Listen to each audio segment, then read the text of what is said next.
The conference hall on Nexus Station hummed with tension as delegates from across the galaxy gathered for what many hoped would be the most important peace summit in centuries. Admiral Sarah Chun stood at the observation deck, watching ships from dozens of species dock at the massive orbital platform. Her reflection in the reinforced glass showed a woman who had seen too much war, too much death. At 42, she carried the weight of humanity's bloodiest conflict on her shoulders.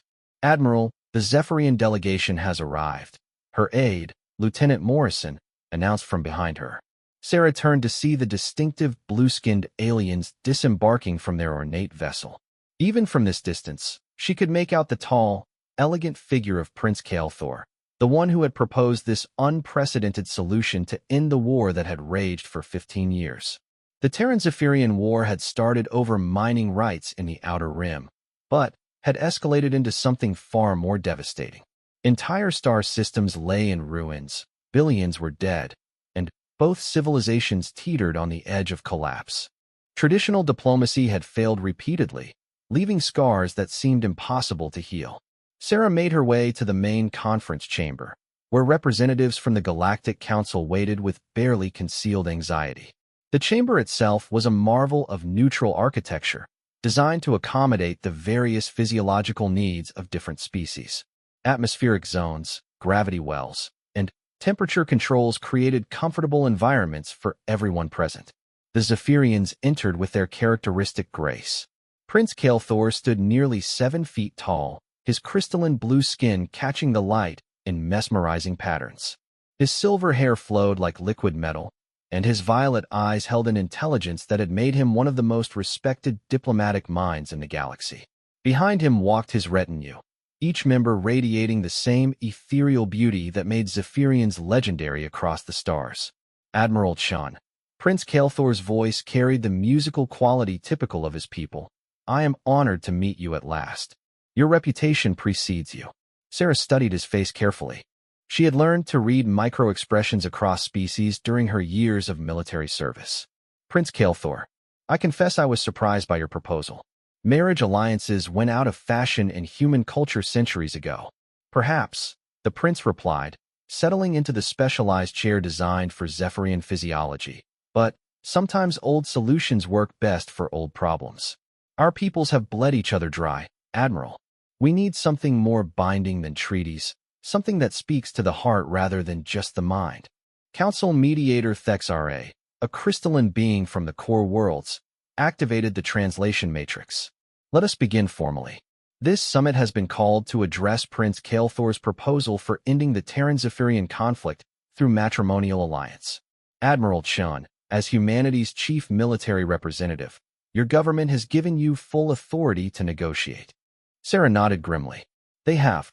Though I must say, asking a career military officer to become a bride feels somewhat surreal." A few chuckles rippled through the chamber from species that understood human humor. "The irony is not lost on any of us," Prince Kael'thor said with what might have been a smile. "But consider the symbolism.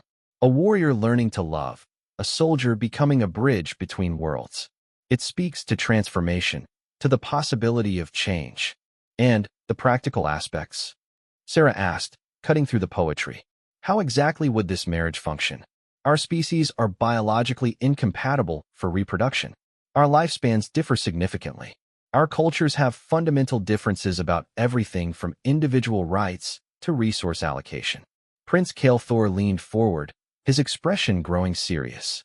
"The marriage would be symbolic, but legally binding under both our laws. We would establish a joint household, appear together at state functions, and work together on post-war reconstruction efforts. As for children, modern genetic technology allows for possibilities our ancestors never imagined." "You're talking about hybrid offspring," Sarah said flatly. "Experimental genetic manipulation." "I'm talking about hope," the prince countered. "Children who belong to both worlds, who could serve as living bridges between our peoples. The science exists, Admiral. The question is whether we have the courage to try." The session continued for hours as they hammered out details. The marriage would last for a minimum of 25 standard years. Both parties would maintain their military ranks and political positions. A joint residence would be established on Harmony Station, a new facility to be constructed at the border between human and Zephyrian space. As negotiations progressed, Sarah found herself genuinely impressed by Prince Kael'thor's knowledge of human culture and his willingness to compromise. He had studied Earth history extensively and spoke passionately about human achievements in art, science, and philosophy. When he quoted Shakespeare or referenced ancient Earth music, it didn't feel like calculated manipulation, but genuine appreciation. "There is one more thing," Prince Kael'thor said as the session neared its end. "My people have a tradition called the bonding of souls. It's a telepathic sharing that creates a deep emotional connection between partners. I would like to offer this to you, Admiral, not as a requirement, but as a gesture of trust." Sarah felt a chill run down her spine. Telepathic contact with alien species was possible, but extremely rare. The psychological risks were significant. What would that involve exactly? A merging of consciousness, brief but profound. We would experience each other's memories, emotions, fundamental nature. It cannot be faked or manipulated. If I am deceiving you about my intentions, you would know instantly. The chamber fell silent. Even the usually chattering council representatives seemed stunned by the offer. Telepathic bonding was considered the ultimate expression of trust in Zephyrian culture, typically reserved for life partnerships within their own species. Sarah considered carefully. Every instinct honed by years of military service told her to be suspicious. But the war was bleeding both civilizations to death, and traditional solutions had failed completely. If I agree to this bonding, and I discover deception, the consequences will be severe. I would expect nothing less, Prince Kael'thor replied solemnly. The bonding ceremony took place in a private chamber aboard the Zephyrian flagship, witnessed only by essential personnel from both sides. Sarah lay on a biobed specially modified for the procedure, while Prince Kael'thor's ship's telepath, an ancient Zephyrian named Singer Yelnara, prepared the neural interfaces. "Clear your mind of expectations, Admiral," Yelnara advised in her whispery voice. "Allow the connection to flow naturally. Resist nothing, but retain your core identity." When the connection engaged, Sarah felt her consciousness expand beyond the boundaries of her own mind. Suddenly, she was experiencing Prince Kael'thor's memories as if they were her own. She saw his childhood on the crystal spires of Zephyr Prime, felt his grief when the war began, experienced his genuine horror at the casualties mounting on both sides. More importantly, she felt his intentions. The marriage proposal wasn't a political manipulation or a way to gain advantage over humanity.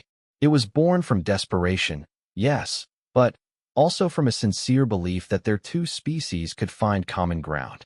He had studied human culture not to exploit it, but because he genuinely admired human resilience and creativity. When the bonding ended, Sarah lay still for several minutes, processing what she had experienced. Prince Kael'thor waited patiently, understanding that the psychological adjustment took time. "Well," he asked finally. "Your intentions are genuine," Sarah admitted.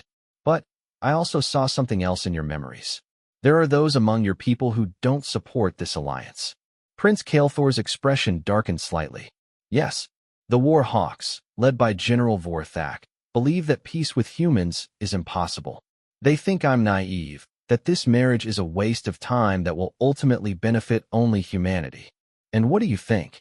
I think General Vorthak has never bonded with a human consciousness," Prince Kael'thor replied with a slight smile. "Your people are far more complex and honorable than he believes. The bonding confirmed my hopes, Admiral. We can make this work." 3 days later, the wedding ceremony took place in the main conference hall of Nexus Station.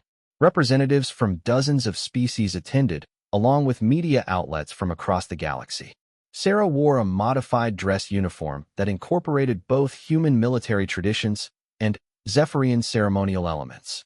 Prince Kael'thor appeared in flowing robes that seemed to capture starlight itself. The ceremony blended traditions from both cultures.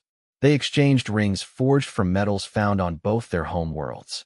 They spoke vows in both languages, promising to work together for peace and understanding. When they sealed the marriage with a kiss, it was gentle and respectful, a public symbol of private commitment. "By the authority vested in me by the Galactic Council," Mediator Thexare declared, I pronounce you married under the laws of both your peoples. May this union bring the peace our galaxy so desperately needs." The celebration that followed was surprisingly warm. Sarah found herself genuinely enjoying conversations with Zephyrian nobles who seemed genuinely curious about human culture. Prince Kael'thor moved through the crowd with natural diplomatic grace, but Sarah noticed he always kept her in sight, including her in conversations, making sure she felt comfortable. Late that evening, as they retired to their temporary quarters aboard the prince's flagship, Sarah reflected on the surreal turn her life had taken. 3 days ago, I was planning military campaigns. Now I'm married to an alien prince. The universe has a strange sense of humor. Perhaps, Prince Kael'thor replied, settling into a chair designed for meditation. But I prefer to think of it as hope. Your people and mine have been trying to destroy each other for 15 years. Now we're trying to save each other instead. The real test comes next, Sarah warned. Ceremonies are easy. Actually building trust between our peoples, integrating our technologies and cultures, dealing with the extremists on both sides who want this to fail. That's going to be much harder. Prince Kael'thor nodded seriously. I know, but we have something previous diplomatic efforts lacked, which is each other, he said simply. A living symbol that cooperation is possible. Our bond proves that humans and Zephyrians can understand each other at the deepest level. As Sarah prepared for sleep in quarters that felt alien but comfortable, she allowed herself a moment of cautious optimism. The telepathic bonding had shown her that Prince Kael'thor was sincere in his desire for peace. The ceremony had generated positive reactions from most attendees. Both governments had signed the preliminary peace accords. But she was a military strategist, trained to consider all possibilities. She had also sensed something in the prince's memories that worried her. Hints of opposition from within his own government. Whispers of those who saw the marriage as weakness rather than strength. Warhawks existed on both sides. Sarah knew there were humans who would never accept peace with the Zephyrians, who viewed any compromise as betrayal. She suspected there were equally militant Zephyrians who felt the same way. As she drifted off to sleep, Sarah hoped their marriage would have enough time to take root, to prove its worth before the inevitable challenges arose. She had no way of knowing that those challenges would come far sooner than anyone expected, or that they would test not just the marriage but the very foundations of who she was as both a human and a warrior. The seeds of peace had been planted, but, in the shadows, other seeds were already beginning to sprout. Seeds of betrayal that would soon threaten everything they had worked to build. 6 months had passed since the wedding, and Harmony Station was beginning to take shape in the neutral zone between human and Zephyrian space. Sarah stood in what would become their shared residence, watching construction crews from both species work together to build something unprecedented, a home that could accommodate the needs of two very different forms of life. The station itself was a marvel of cooperative engineering. Human efficiency merged with Zephyrian artistic sensibility to create something both functional and beautiful. Crystalline spires housed Zephyrian meditation chambers, while reinforced human standard sections contained tactical planning rooms and military communication centers. The integration is proceeding better than expected, Prince Kael'thor observed, joining Sarah at the observation window. Over the months, they had developed an easy partnership that surprised them both. The telepathic bond had created understanding, but daily interaction had built genuine friendship. The engineers are getting along well, Sarah agreed. It's the politicians I'm worried about. She had good reason for concern. While the formal peace treaty had been signed and initial prisoner exchanges completed, both governments still harbored significant opposition to the alliance. On Earth, the Terra First Movement organized protests outside government buildings, demanding an end to what they called alien contamination of human culture. Similarly, on Zephyr Prime, the Purity faction held rallies calling for the prince's marriage to be annulled. My father's latest communication was particularly strained, Kael'thor admitted. General Vorthak has been pushing for increased military readiness, claiming humans can't be trusted to honor the peace agreement. And he's not entirely wrong, Sarah said grimly. Admiral Harrison's been asking pointed questions about Zephyrian ship movements. There's still a lot of suspicion on both sides. Their conversation was interrupted by an urgent chime from Sarah's communication device. The holographic face of Lieutenant Morrison appeared, his expression grim. "Admiral, we're receiving emergency transmissions from the Kepler Mining Consortium. They're reporting attacks on their facilities in the Titan sector." Sarah felt her blood chill. The Titan sector was in disputed space, an area that both sides had agreed to keep demilitarized during peace negotiations. What kind of attacks? Unidentified ships using advanced weapons technology. The attackers haven't responded to hails or identified themselves. 3 mining stations have been destroyed, minimal survivors. Prince Kael'thor moved closer to the communicator. "Lieutenant, are there any Zephyrian assets in that sector?" "Unknown, Your Highness. But the weapon signatures are consistent with Zephyrian plasma technology." Sarah and Kael'thor exchanged worried glances. This was exactly the kind of incident that could shatter their fragile peace. "Morrison, route all intelligence data to my personal console. I want full tactical analysis within the hour." "Already in progress, Admiral." After ending the communication, Sarah began pacing the small room. This could be a coincidence, but my gut tells me otherwise. Someone wants to restart the war. "Agreed," Kael'thor said, activating his own communication systems. "I'm contacting my fleet commanders for immediate status reports." Over the next several hours, the situation became increasingly dire. The attacks continued, spreading to human freight convoys and civilian transports. The weapons were definitely Zephyrian in origin, but no official Zephyrian forces were in the area. When pressed for explanations, the Zephyrian High Command claimed complete ignorance of any military operations in the Titan sector. "Either they're lying," Sarah told Kael'thor during an emergency conference call with both governments, "or someone has access to your military technology without authorization." The latter is impossible, General Vorthak's image declared from the Zephyrian side of the holographic conference table. "Our weapon systems are genetically locked to authorized personnel. Only Zephyrians can operate them." Then, explain how mining stations are being destroyed by Zephyrian plasma cannons. Admiral Harrison shot back from Earth. "Are you suggesting humans are somehow spoofing the energy signatures?"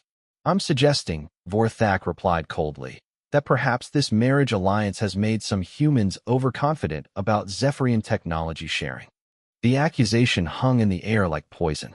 Sarah felt her temper rising, but Kael'thor placed a calming hand on her shoulder. "General Vorthak," the prince said formally, "you will retract that statement immediately. Admiral Chun has conducted herself with perfect honor throughout our alliance." "Honor?" Vorthak's laugh was bitter. "She's a human military officer who has somehow gained access to our most sensitive diplomatic intelligence. How do we know this entire marriage isn't an elaborate intelligence operation?" "Because I vouched for her," Kael'thor replied, his voice growing dangerously quiet. "Because we underwent the bonding of souls, which cannot be deceived or manipulated. Because she has proven herself worthy of trust in ways you apparently cannot comprehend." The conference dissolved into accusations and counter-accusations, with both sides demanding explanations the other couldn't provide. When the connection ended, Sarah slumped in her chair, feeling the weight of failure pressing down on her. 6 months, she said bitterly. "We managed to keep the peace for 6 months before someone decided to blow it all up." "This isn't over," Kael'thor assured her. "We'll find out who's responsible and stop them." "Will we?" Sarah stood and began gathering her tactical gear. "Because from where I'm sitting, it looks like someone on your side is either lying or has completely lost control of their military assets." "Sarah, you can't believe that I would." "I don't believe you would," she interrupted. "But I'm a military officer first, and